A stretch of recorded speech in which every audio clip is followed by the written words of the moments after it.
Hello, this is James again from the flying-guillotine.com, and I'm joined by Zach again, my friend, and we finished watching the films from Bong Joon-ho about a week and a half ago, and so we're just kind of doing a retrospective going over what we saw, some of the themes, some of the reoccurring things of Bong Joon-ho. So hopefully this is going to be one of the more interesting ones.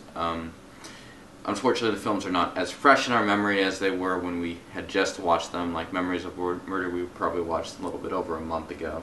So yeah, so we'll have to think back a little bit to some of those films.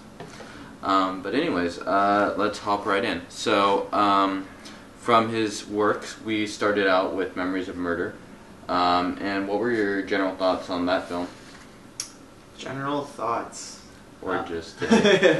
Yeah, I don't know. I thought it was an interesting way of showing what Korea was like during the 80s, because I think it was during the 80s, right? Yeah. And just like, you could get some of his commentary in there of like, sort of how he thought about the system in a way, or the way he portrayed it at least, like the way that the cops were kind of like dirty a little bit, and the students were always like rebelling, that kind of thing. Yeah, it's interesting in this film, and like one of the points that I chose to highlight kind of in our outline sitting in front of me right here is the system being constantly at flaw.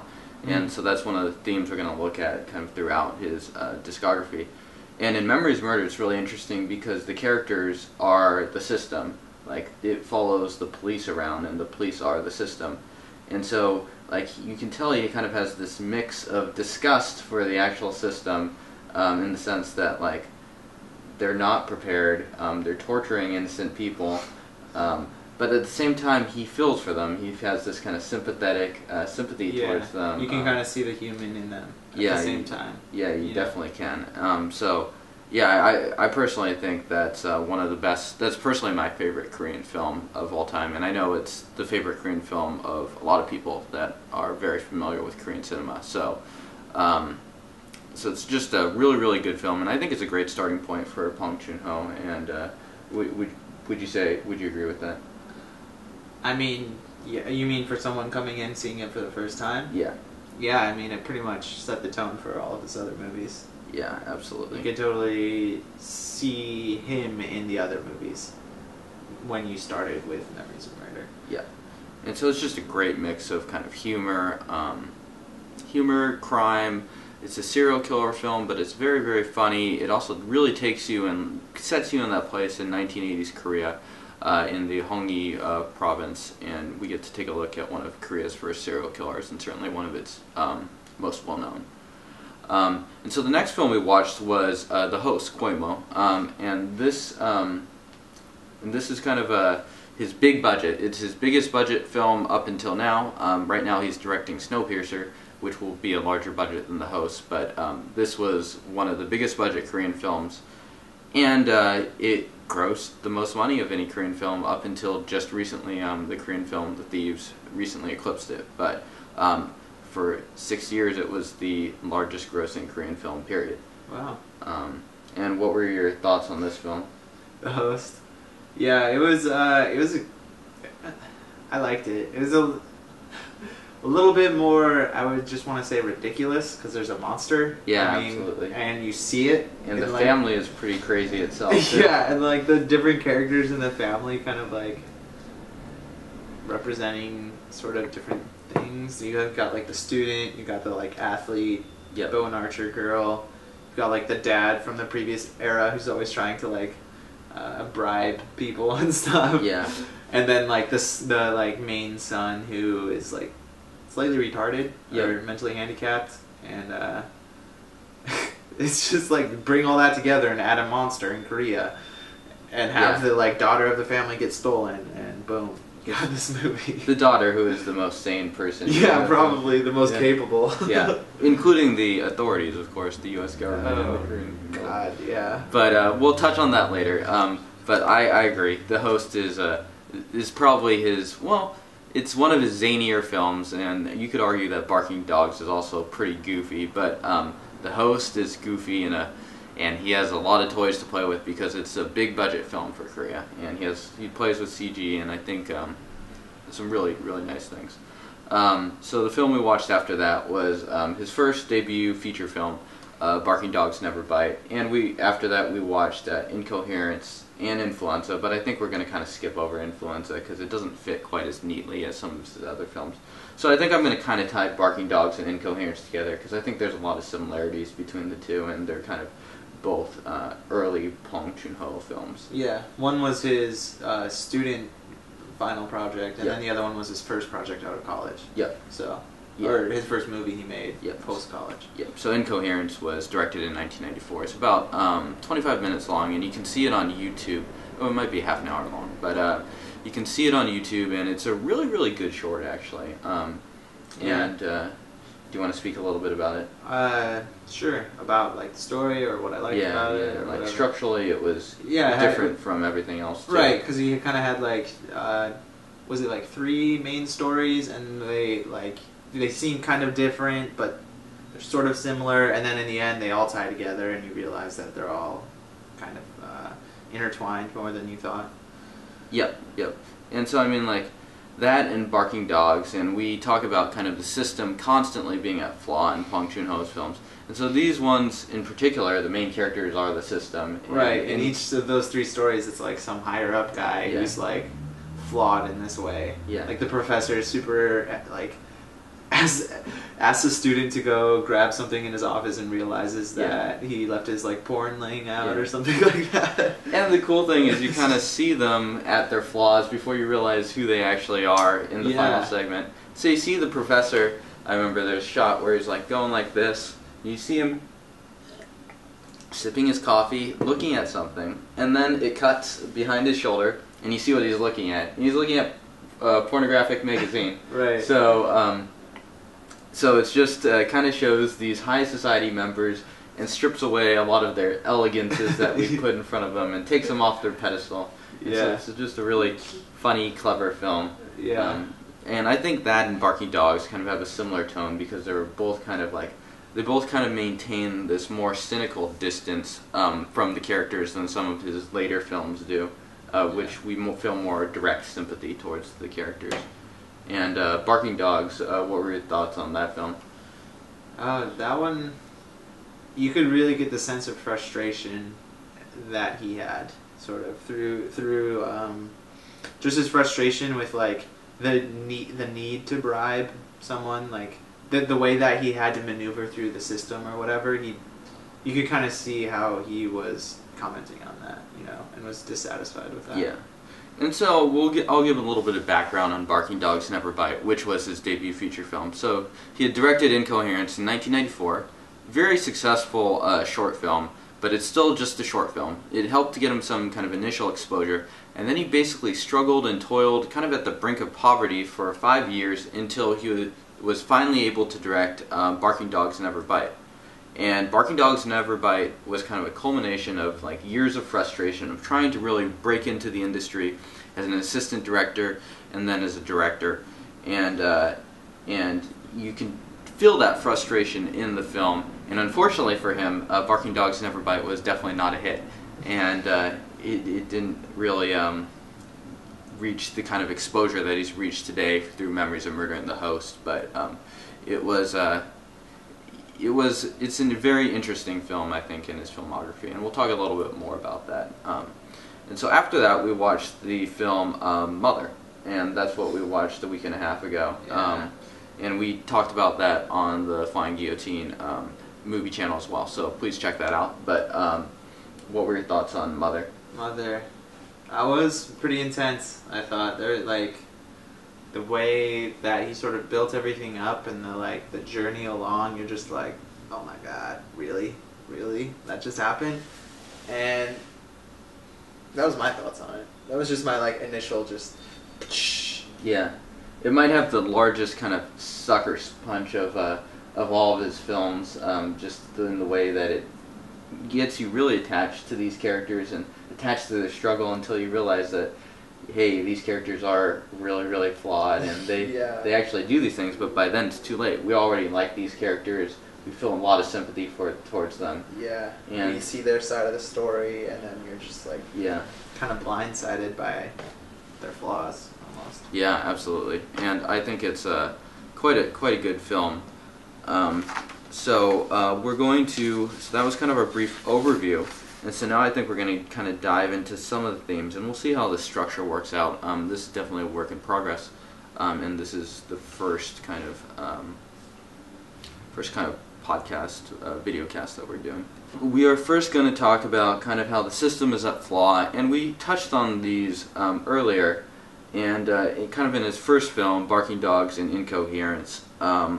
These films are interesting because they are really members of authority in the films. Like the Barking Dogs, the character is trying to become a professor, and he already has his PhD. So it's really an esteemed profession. And does he really act like an esteemed individual? No, not at all. He like hears the dog and he like just gets super like angered by it, or like the way that he and his wife like talk. Yeah, it's just very childish almost. And he's reduced to cracking walnuts essentially for his wife. Yeah, who is the breadwinner in the family at that point. Yeah, and I mean like the character does some really stupid things. Like he loses a dog because he picks up a lottery ticket in this weird fog mist. Oh right. And he's just like an incredibly petty, silly character. And in Incoherence too, the characters are symbols of authority, and the cool thing about that is it really shows them being petty and stupid and idiotic, and then it shows who they are, and we get some sense of that they might be important, but we don't really know who exactly they are in society's view until the very end. Yeah, and they're all like experts trying to discuss like what was it? I can't remember. Yeah, it was like the moral problems in Korean society. Yeah, and they all have their own like extreme faults that you just saw. Yeah. And we have like the professor who's looking at pornographic magazines. Yeah. And like really stupidly hiding them from his students.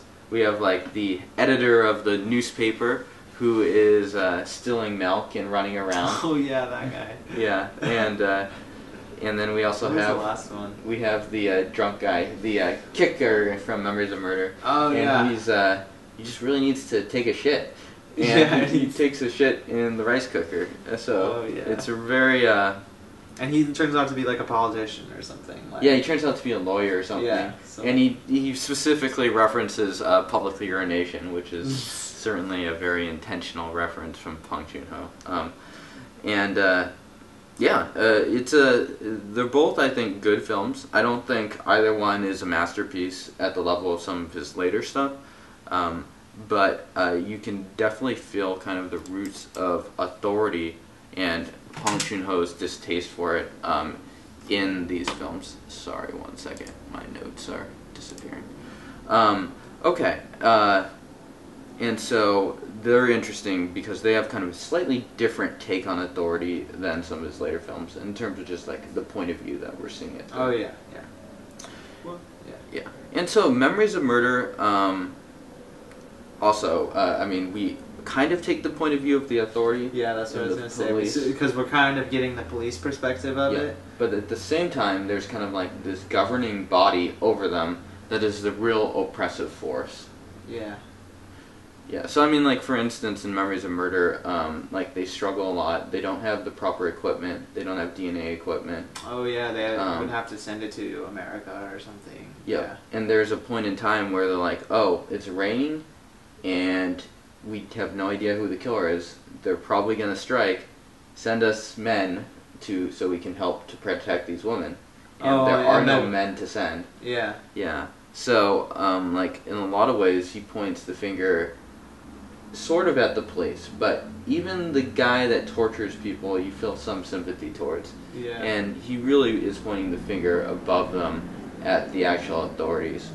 And, I mean, I think this is an interesting time to talk about some of Bong Joon-ho's background a little bit. And, like, many Korean people of his generation, and he is, I think he was born in 1970, he was a student protester, and we see these student protesters in a lot of his films, The Host in specific, but we get a sense of the student protest in Memories of Murder as it took place right in kind of that volatile time in the 1980s. And so he was actually held in jail in 1990 for a month, where he actually met a number of very colorful characters, and he said he directly correlates this with some of the kind of quirky touches that he puts into the characters in Memories of Murder and all of his films, really. I think kind of these experiences during that time, his personal experiences during the 1980s, and that time of great flux for Korean people, I think really reflect in this film. The other interesting thing, and this is maybe a little bit less relevant, is that he was very much involved in Bible study.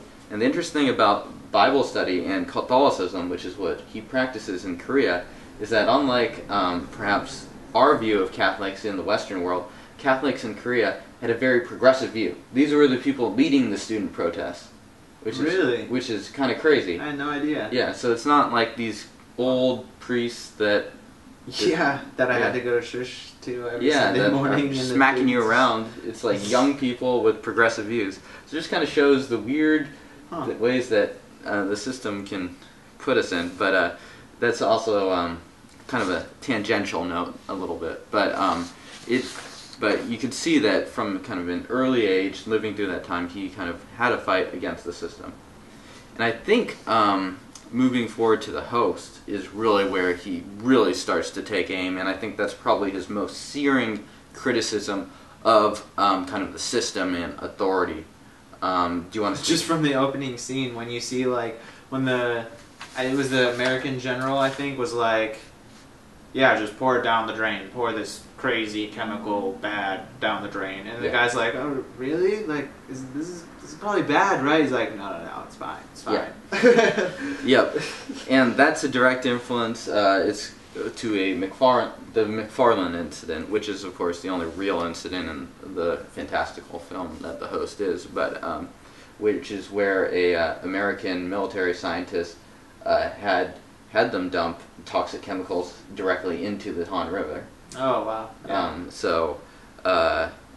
Looks like he portrayed that pretty accurately. Searingly. Yeah, searingly. Yeah, for sure. And I mean, the Korean military and the Korean authorities in general just seem to be very handcuffed by the American military in the whole film. Yeah. And so nobody believes the main character, and even when like you think that the American guy finally believes him, like that was a great scene. By the way. Yeah. Oh my goodness. He's like you're like, oh man, he's finally getting somewhere with this American guy. It's like, well, the virus is clearly in his brain. Yeah. So that was a pretty hilarious scene. Yeah. And it just shows. And kind of infuriating too. Yeah, it totally is. In a lot of ways, Bong Joon-ho is a very frustrating director because he doesn't work in a straight line. He almost works to subvert your expectations and to like twist them into ways where he can have his fun little games with them. Yeah. That's a good way to put it. Yeah. And so, moving to the last film, Mother. So authority here, it's a little bit less pronounced than perhaps The Host is, but it's not portrayed in a particularly positive light either. Yeah. For instance, the police simply don't want to get too far into the investigation of her son, even though, to say the least, they have a confession from a debatably retarded person. Yeah, and they're like, oh no, that's fine, whatever. Yep. Case closed, open and closed, he said something like that. And then eventually, when they end up arresting the wrong guy, they use more incorrect evidence. Exactly. They use just the guy who was also questionably maybe mentally handicapped. Yep. They were like, oh, he had blood on her blood on him. That's straight it. Like, no questions asked, of course. Of course he's guilty. Yep. And so, I mean, it's less pointed than I feel like Memories of Murder and The Host are, but it's still there. There's also that one scene between with the high-class lawyer, who's like the best lawyer in like the entire whatever province, and the way that he gets things done, he's like, oh yeah, I'm working on it. She's like, I need like she's trying to see him all the time, like trying to get some work done. He's like, oh no, I'm gonna take care of it. And the way that he takes care of it is that he gets drunk with like the judge, Yeah. And has him like hanging out with girls at the place, and gets like a deal on his sentence for like a really low sentence for her son. Yeah, for like a psychiatric evaluation or something Yeah, silly. yeah. So that's like his commentary on another one where you kind of just need to like bribe or know the right person, and it's not about like if you're right or wrong. Yeah, absolutely. Actually brings up a really interesting kind of segue, and like Bong Joon-ho really likes to focus on kind of these interesting lower level characters in like the lowest rungs of society. And so like this lawyer, which Zach just referred to, is referred to as the top-notch lawyer in this county. But during one scene, his assistant tells the lady that the money that she's paying for this top-notch lawyer is not enough to get anyone off for an assault charge in Seoul. So even though she's in a lot of ways paying for the best of the worst. Oh yeah, so, yeah, that's interesting. And so like, and her and her son in this society, this low-rung society of Korea, this county, this backwater county, are the lowest of the low in a lot of ways. They're not homeless, but they are poor. They are poor, and they are just scraping by barely. Yeah. And so, I mean, I think that's kind of highlights a lot of Bong Joon-ho and the characters that he chooses to go after. In particular, just characters aren't ever particularly intelligent in this film. Yeah. And I think this is really a subversion in a lot of ways, because like we get so used to the Hollywood film and the Hollywood thriller, and I mean, I don't want to pick too much on Hollywood because this is an archetype that's true for most of Korean film too, like The Man from Nowhere, also starring Won Bin. Like we like to see the best of the best, the Mission Impossibles, any superhero film. These are like top tier athletes, top tier, just people, the best cops. But Bong Joon-ho is not interested in those sorts of characters at all. Yeah, he's not. I've just like thinking in my mind of just pretty much every main character, and like you never see someone who's flawless. Never. Yeah. Everybody has flaws. Or even close to flawless. Yeah, even close. Yeah, it's like even like halfway flawless is like the good characters in his films. Yeah. Or something. And you get the feeling that he finds this funny, but you also get the feeling that he feels a lot of sympathy towards these characters too. He's not completely making fun of them. In a lot of ways, he's on their side. Yeah, totally. You can feel their pain and their struggles and a sense of who they are. Yeah.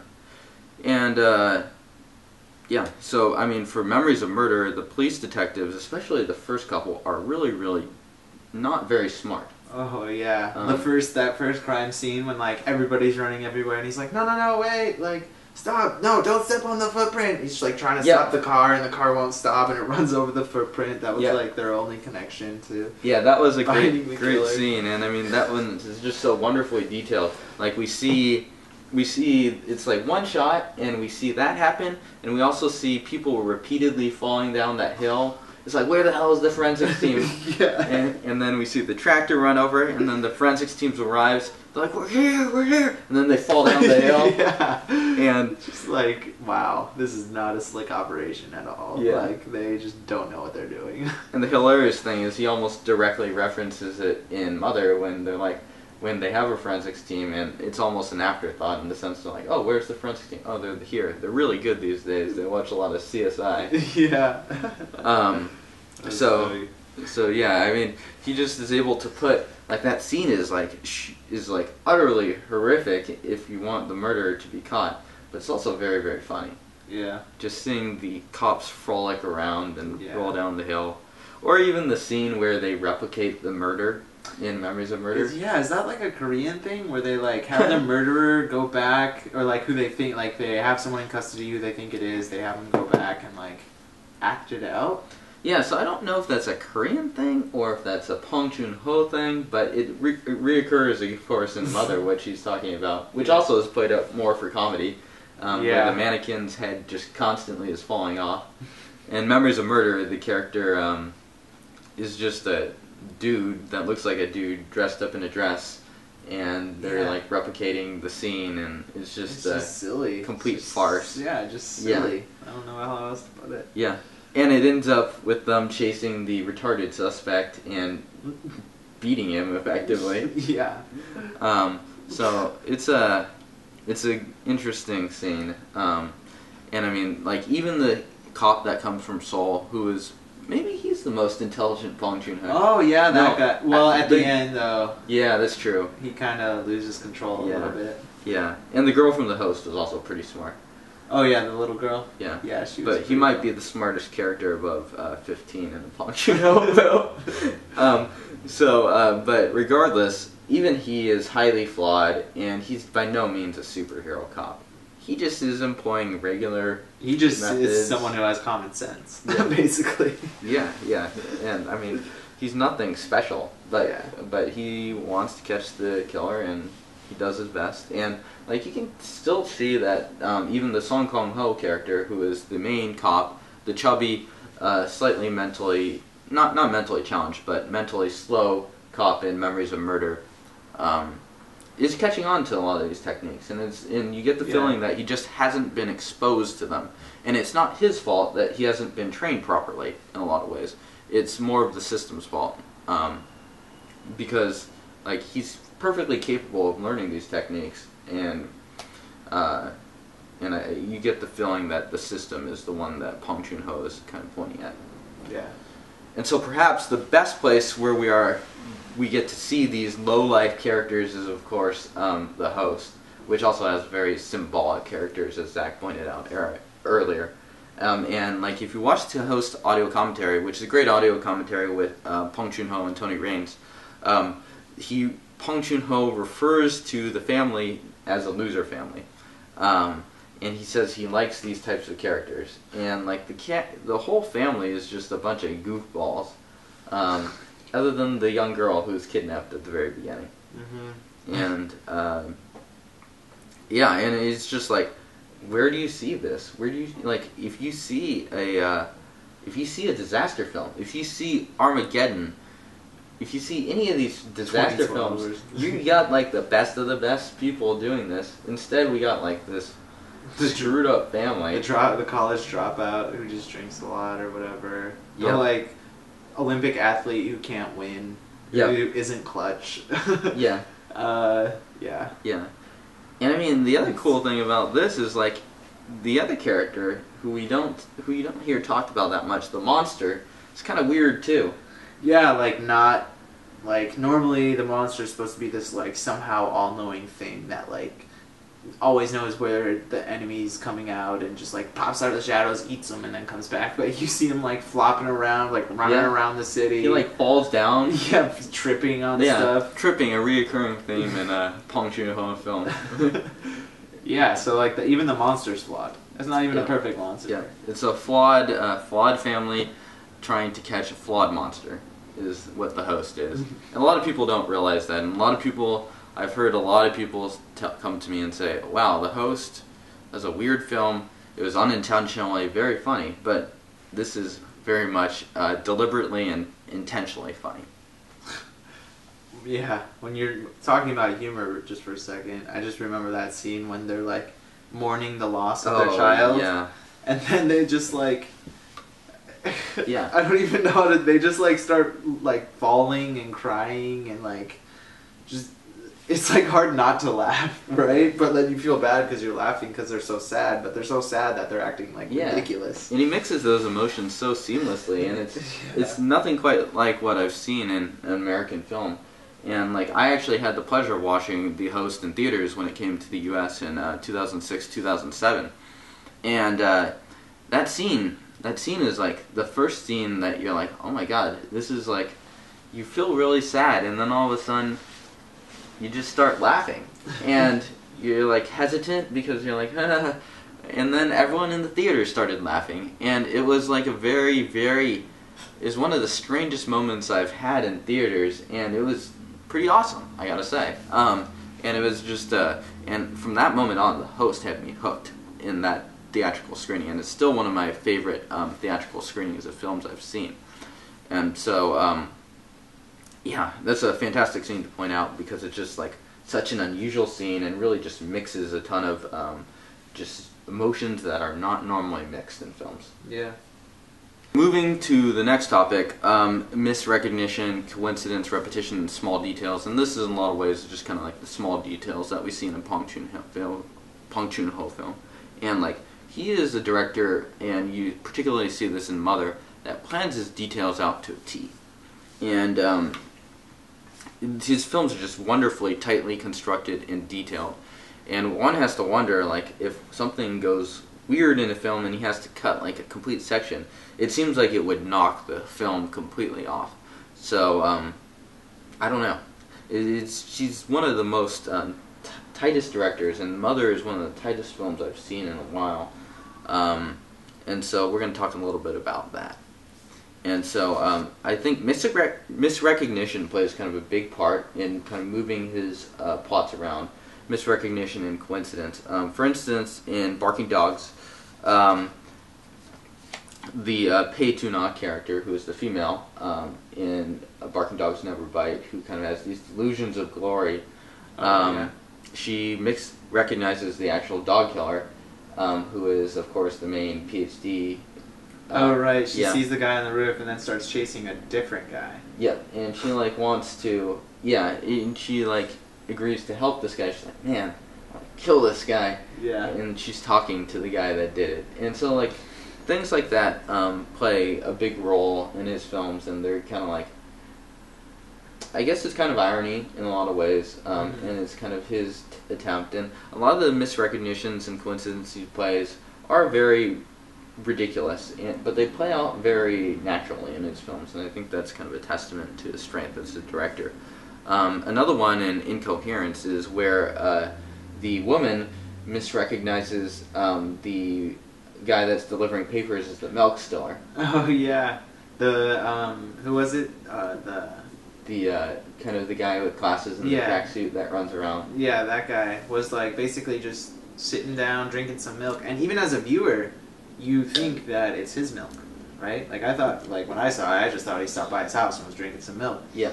And the milk boy comes by, he hands the milk boy... The newspaper guy comes by, he hands the newspaper guy, he's like, here, have one, you know? And then he, like, finishes it up and walks off. And then the door opens, and it's the lady who lives there, and she thinks that the newspaper boy did it, not the old guy. And he's like, oh, your old man gave it to me. And she's like, shut up, you impudent jackass. Yeah. And then she ends up slapping him. Yeah. Another reoccurring thing. Yeah, that's definitely physical hits everywhere. Yeah. In a very kind of playful and not necessarily domestically violent way. Yeah, like not a I'm gonna kill you, just like a it's like you deserve some pain. Yeah. You're dumb. Especially on the back of the head. Yeah. So that's another small little recognition and detail. In Memories of Murder, we have like a lot of cool little details, like the falling down of the hill, which we talked about, and the coincidence, like the detectives meet for the first time, and then they think he's he like beats him up. Yeah, the backwater detective beats up the sole detective because he thinks he might be the rapist and the killer.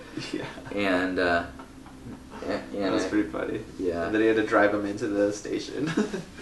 Yeah, and I mean, like, even one of the more ridiculous coincidences in Memories of Murder, which I love, personally, is the one where they go to the scene of the crime, one of the scenes of the crime, and they're doing their voodoo stuff, and they hear some footsteps. They're like, oh, shit, what's going on? And they're like, oh, the killer always returns to the scene of the crime.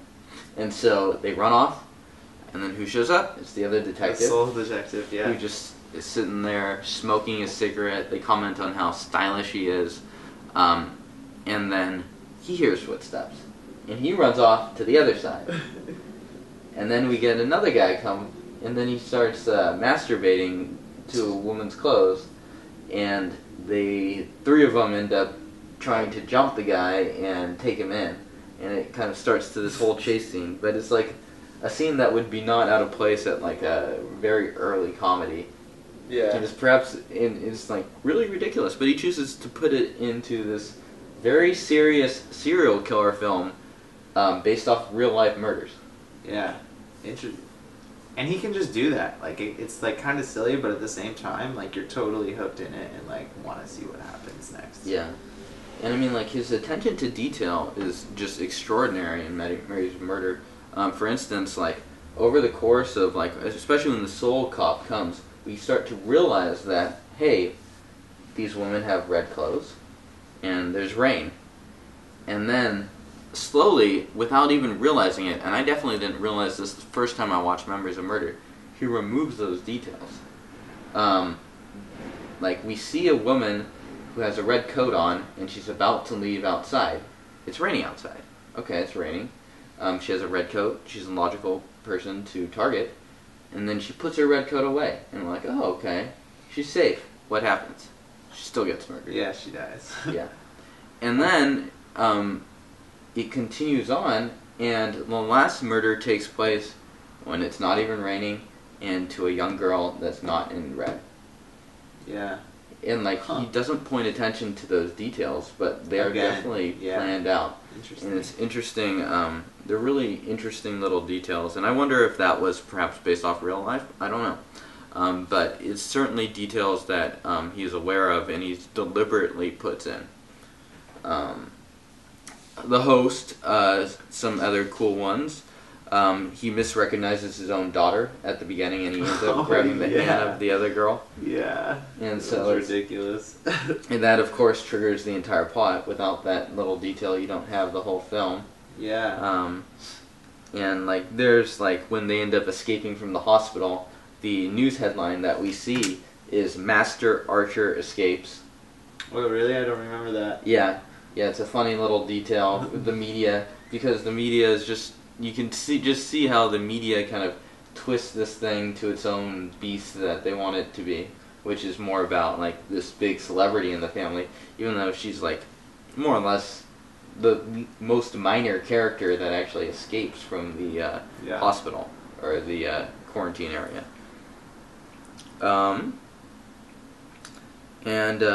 I mean, we talked a lot about the little details in Mother, and there's a lot of them, just especially because the plot is so tightly constructed in the Mother video. But for instance, that like flashback when you see her having a bloody nose. I think I mentioned this when we were talking earlier. Yep. And so you see her having a bloody nose, and you, like, I remember watching it, I was like, what? She has a bloody nose? What?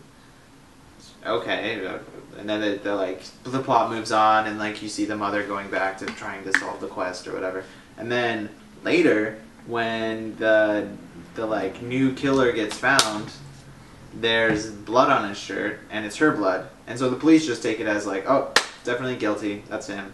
But we as viewers, because of that scene earlier where we saw the blood nosebleed, we were like, oh wait, she probably just like bled on his shirt because she has nosebleeds all the time.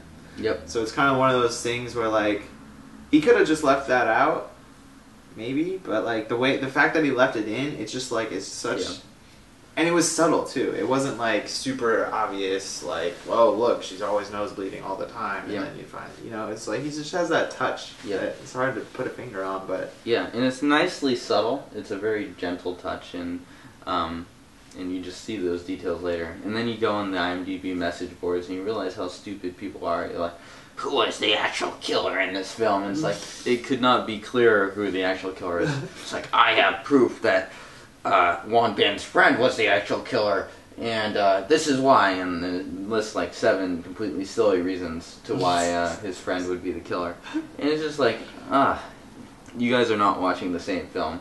And a lot of these details can be just seen through perceptive viewing, and I don't think you need to be any superhero to see these details, but they definitely add a lot to his films. It's like another layer almost. Yeah. And it also adds the rewatchability. Yeah, totally. I mean, I'm gonna watch them again. Yeah, and I mean, I've watched his films several times, each of them certainly more than 2 or 3 times.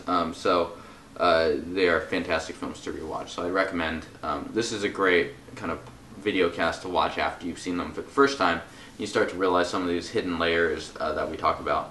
Even films as populous as The Host, which was a very successful blockbuster hit, has a ton of layers wrapped into it, and you can just see the characters in particular are just very, very interesting, and just a lot of little details that will help you enjoy the film a second time.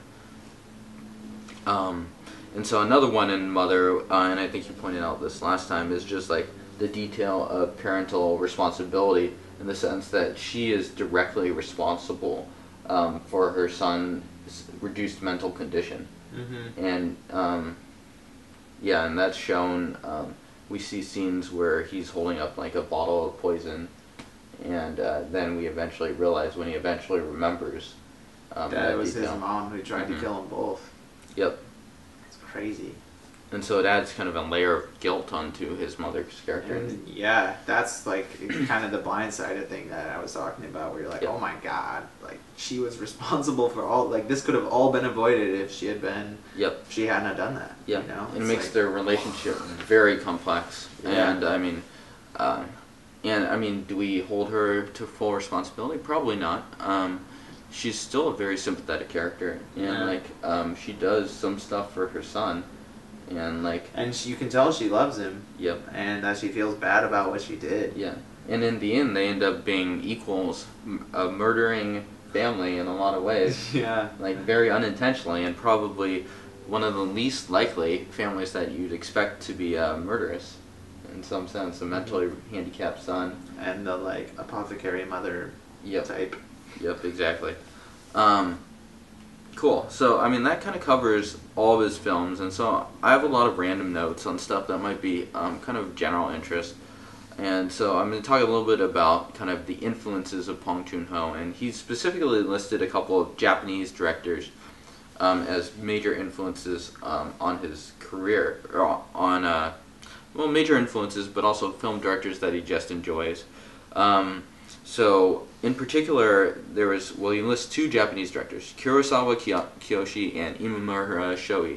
And I think Kurosawa Kiyoshi, it's a little bit harder to place his work in conjunction with Bong Joon-ho. But Imamura Shoei, you definitely can. And Zach hasn't seen the films of Imamura, so unfortunately he can't speak to this quite as much. But Imamura was known for having kind of these low-life characters, even more low-life than Bong Joon-ho characters, but adding a lot of humor and not totally making fun of them. Imamura was kind of a member of this nouvelle vague of Japanese filmmakers that kind of redid Japanese film in the 1960s, similar to the French New Wave, Jean-Luc Godard and Truffaut and Romer and Rivette. But it's a little bit different. It's in many ways is very independent, and kind of the two names you'll hear the most are Oshima and Imamura. And Oshima was inherently very, very political, and he criticized the shit out of Japanese directors, the Kurosawas, the Ozus, the Naruses, the Mitsuguchis, and he wanted to really made the film industry much more political and is very, very much more biting and cynical. And you could tell in his films that he does not have much compassion for his characters. In a lot of ways, he looks down on them, just frankly speaking. Imamura, on the other hand, was less interested in political films, although he certainly felt political. And this generation of directors was much, much younger than the previous generation, and they're kind of growing up most of their life post-war. And so they'd seen the end of the war and some of the reconstruction that happened in Japan, so they're much more cynical. And so Imamura tended to focus more, and he spent a lot of time with actually prostitutes who kind of took care of him in the lower levels of Tokyo immediately after the war. And so, so he had a lot of respect for kind of like the, for the lower classes. But that didn't mean that they necessarily had a ton of dignity in these films, but they had kind of these wonderful animalistic urges to survive. And so, like, his film in particular, Profound Desire of the Gods, a fantastic film, takes place in kind of like this island in Japan, this remote tropical island, and it's an island that had, up until that point, not been kind of touched by outside hands. And so eventually it gets developed on. And it changes significantly. But before that, it's like this island of incestuous maniacs who are constantly reproducing and are just crazy. And so, and like are mentally handicapped because there's so much incest going on. Oh my God. And he's not necessarily criticizing them, and in a way it's sad that these people are getting civilized in the Imamura film in a very, very strange way, as flawed as they are. And so you can see a lot of Bong Joon-ho in that. So I don't want to go too much into Imamura. That will be a different video series perhaps, but he's a fantastic director, and if you like the films of Bong Joon-ho, you can check him out. He moves a little bit slower than some of his films, and he's less directly in genre films, but his films are really, really interesting and really, really good. Another film that I want to point out from Imamura is Vengeance is Mine, which is his serial killer film. And I've talked a little bit about about this one. In a lot of ways, it's a direct inversion of Memories of Murder. And it's interesting that Bong Joon-ho lists this as kind of one of his favorite films. This is his favorite Imamura film. Because unlike Memories of Murder, which focuses completely on police procedurals and takes the police point of view, this film, Vengeance is Mine, follows a Ken Ogata character who is the killer throughout the film.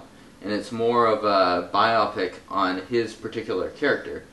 And rather than the police perspective. Yeah, and it just shows him in his kind of animalistic urges as he has sex, and he kills all these women, and he rapes them. And it's done in a very matter-of-fact way. And Imamura's been called kind of an anthropological director in the sense that he's like observing these people, people like insects. In fact, one of his films is even called Insect Woman. So it's just a really interesting comparison to see those two films put up back to back, knowing that Bong Joon-ho deeply respects Imamura. All right. Well, any closing notes from you, Zach? No, I think he's a great director, though, and I have a really great conversational piece whenever I meet a Korean person, which is great. That's great, especially if you like Korean women. Yeah. Yeah. Yep. So I highly recommend this director. He's one of my favorites. Please check out kind of the written part of this this series on theflying-guillotine.com. We have videos up for Mother, and we'll be putting this video up covering Bong Joon-ho. And I'm not sure what director I'm going to be doing next, but I'm really looking forward to it. So I hope you guys enjoyed this, and thanks for watching.